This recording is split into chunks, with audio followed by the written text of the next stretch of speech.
برطانیہ میں ہونے والے عام انتخابات کی برطانیہ پر آئندہ 5 برس کون حکومت کرے گا؟ ووٹنگ آج ہوگی۔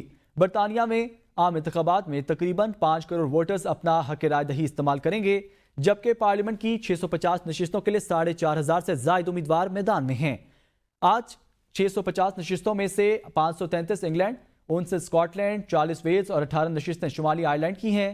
انتخابات میں ملک بھر میں ووٹنگ کے لیے 40,000 سے زائد پولنگ سٹیشنز قائم کیے گئے ہیں۔ پولنگ مقامی وقت کے مطابق صبح 7 بجے سے رات 10 بجے تک بلا تعطل جاری رہے گی، جبکہ انتخابات کے نتائج کا اعلان 5 جولائی کو کیا جائے گا۔ انتخابات کے بعد حکومت بنانے کے لیے کسی بھی سیاسی جماعت یا جماعتوں کو کم از کم 326 نشستیں درکار ہوں گی۔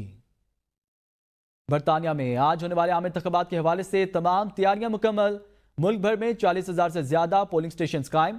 پولنگ کا عمل مقامی وقت کے مطابق صبح 7 بجے شروع ہوگا۔ بریڈ فورڈ کی 7 نشستوں کے لیے 32 امیدوار مد مقابل ہوں گے۔